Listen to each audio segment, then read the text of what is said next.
What's up, punks? It's Wednesday again. Welcome back to the Shelby Show, a show for agents to learn about developing your skill sets and creating a business you love. Today, we are nerding out on one of the most underutilized, underappreciated, and highly impactful tools that's already in your toolkit. It's free, it's sexy, and it is your calendar. And by the end of today's video, you will learn the 7 steps to optimizing your calendar appointments and the power of time blocking, or rather, how to find time to work on your business instead of just in it. Ready? Let's hit it.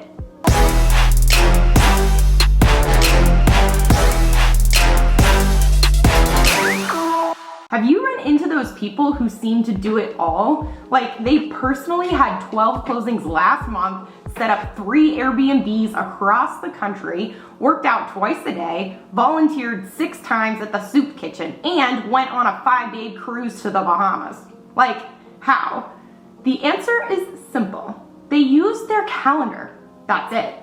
I know you're thinking, I use my calendar, but I bet if I opened it up right now, there's maybe a total of 4 things on it for this week, and all of them would be legitimate appointments. And if that were the case, I would know without a doubt that you're only using about 10% of what a calendar could be good for. Hit subscribe if you're one of those people because you need this channel. To get on the road to calendar recovery, we're starting with the 7 steps that you should take every single time you set or get an appointment. Step 1, add the appointment to your digital calendar. Yes, this step may seem basic to some, but there are still others out there fighting me on this. Y'all, no hard copies, digital. Step 2 is to add a location. Your appointment is at a physical location? Cool. Google Map it now. Copy and paste the Google Map link into your calendar event. Think you'll appreciate it when you're running late, opening up your phone while rushing to the car, and are able to click and open your calendar and just click the location right into your preset Google Maps? You're damn right. Your appointment is virtual? Copy and paste that Zoom link straight into the location for a quick click, pow, getting into your Zoom right on time. Take the time now to save your future self the stress of hunting down that Zoom link. Step 3, add notes. So this is nothing fancy. Go to the email traffic where the appointment was set up. Hit Control-A, Control-C to select the entire email thread and copy it. Then, in the body of the calendar event, hit Control-V to paste it. Now, when it's 30 seconds before your appointment and you've totally forgotten who John Smith is, you can pop open the calendar event, scan the email traffic, and boom, you are ready to roll. The notes are not intended to take up extra time and thought. It is a super quick memory jog with information that you already have at your fingertips. Pro tip, if you set up a call a week from now and over the week things keep popping into your head that you want to remember to discuss, just go to that calendar event as they come to you, open it up, and throw those thoughts into the notes section, save, and close. This will make your meeting hyper efficient and will reduce your anxiety since you know you won't forget to bring it up, and it'll make you seem super squared away on the call. Magical. Step 4 is to invite the attendees. People will accidentally waste your time all the time if you let them. Help them help you by inviting them to your pretty little calendar event. Then, because you're so tied in with your calendar, checking it at least 3 times a day, you will shoot them a quick note the morning of your appointment saying, just checking in to make sure we're still on for 1 p.m. today. If they've forgotten about the appointment, they're not using their calendar, so go ahead and share this video with them and like and subscribe while you're at it. Step 5 is to set the reoccurrence. If this is a one-time appointment, then you're good to go, no action required. But if this is a weekly sync, a monthly training session, a quarterly meeting, set it up as a reoccurring event right now. If you don't, you'll have to remember to do those things weekly, monthly, quarterly, etc., which is stressful. Anything that you can get out of your brain and into a system will alleviate stress and anxiety. Build your systems, then trust fall onto them, and dude, they will catch you. It's pretty cool. Want to start building out your reoccurring events now but don't even know where to start? Just drop a comment below if you want a copy of my reoccurring calendar events, my team's reoccurring calendar events, so you can start building out your own calendar right now. Step 6, color coding pretty colors. So most people think this is just a frivolous step, but it's not. Color coding helps you approach days with more clarity. It helps your brain categorize and prioritize where to put the most focus and energy in the immediate future and over the course of the day, week, and month ahead. It's also proven to keep work-related anxiety more in check. But how do you do this? Do you just choose whatever color comes to your mind for whatever appointment you want? No. You think about your life and your business and chunk down the things that you frequently focus on into categories. Each category gets its own color. For example, here are my own personal agent categories: buyers, sellers, training, staff, like internal team hires, community or social, marketing and media, finances, personal appointments, travel, and then reminders. Your categories will depend on your focus. Step 7, create a buffer. You need to buffer around your appointments. On the front end, I'm talking about travel time or any actual prep time that you need to get your mind right if those quick notes you threw in the body of the calendar event aren't good enough. But on the back end, after the appointment, this is even more important. You must buffer 5 to 10 minutes after each and every single meeting. Why? I'm going to slow down on this next part because it's super important and I want you to fully absorb it.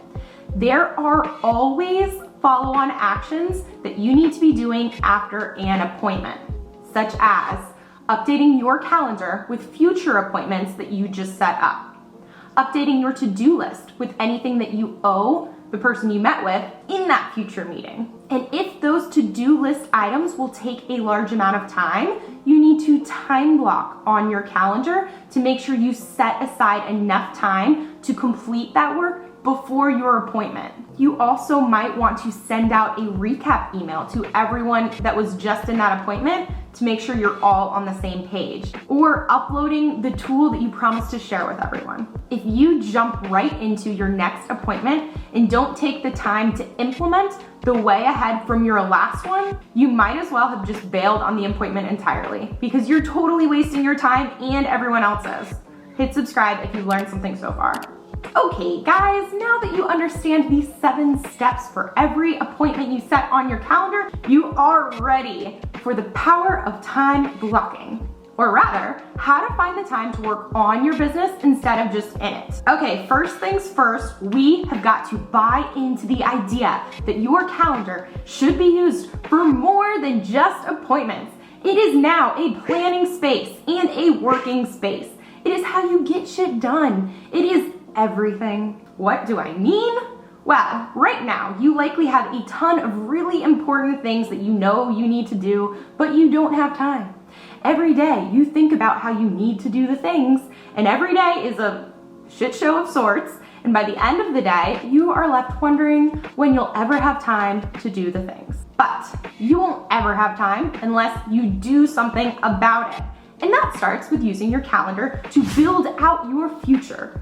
Within your calendar, you can look ahead to tomorrow, next week, next month, and set aside chunks of time now to plan and work then on the priority tasks that you know you need to accomplish to progress instead of just survive. Okay, that was a lot and I know it. So let's do it together right now. Open up your calendar. Yes, right now, do it, open up your calendar, cool. First, if your calendar view is not set to the full week, let's change that. Do it now. We do not live in 1 day at a time or 3 days or even 5 days. We live in the full week, Monday through Sunday. Now that you're there, let's click over to next week. Friday morning, you have nothing on the calendar at all. Perfect. Create an appointment with yourself. Don't give yourself 30 minutes, give yourself 3 hours. Let's time block half a freaking day, okay? So during this time, next Friday, you are going to list out all the most important things that you need to get done to take your business to the next level. This could look like taking the time to learn and set up your freaking CRM, planning out your social media for the next month to generate more business, slowing down to finally document your contract to close process so you can hire out a transaction coordinator, or doing research on LLCs and properly structuring your business from the ground up. Hit like and subscribe if any of these sound like tasks on your own list. Now, take that list and prioritize it. Next, go through your calendar and schedule appointments with yourself over the next 2-ish months to plan and work on the top priorities on that list one by one. Note, do not schedule these time blocks back to back. Each one of those items takes time and focus and brain power. And man, I know you're still trying to keep the rest of your business afloat. So space them out and likely don't put more than one large time block within a week. Now, in order for this to work for you, you must commit to fiercely protecting that time block now that it's on the calendar. Let's practice. So it's next Thursday. I know you just booked that appointment with yourself on Friday morning.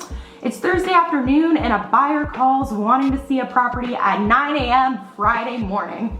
What do you say? The correct answer is, hey man, I have an appointment until noon on Friday. Can we meet at 1? Okay, one more. It's next Thursday afternoon and you are stoked about your time block for tomorrow and worried that your phone will blow up the entire time you are trying to focus. What do you do? The correct answer is, hey crazy clients, I just want to let you know up front that I will be out of the loop tomorrow morning. I will be back by my phone around noon. If you need anything, I will contact you then. And then when Friday morning comes along, you are working offline. You do not answer any of the crazy client emails, phone calls, your social media is off, like nothing. You are completely off the grid. Yo, I know this is hard, but look, you put the time block on the calendar for a reason. You do not want to live in survival mode forever. Respect your own priorities. Respect the time that you set aside for working on them. Commit to the discipline it takes to work on your business instead of just in it. And there you have it, the 7 steps to optimizing calendar appointments and the power of time blocking. You are ready to get out there and change the freaking world. Thanks for joining this week's episode of The Shelby Show. And if you got something out of this, please let me know by liking, subscribing, sharing with your agent buddies, all the things. See you next week.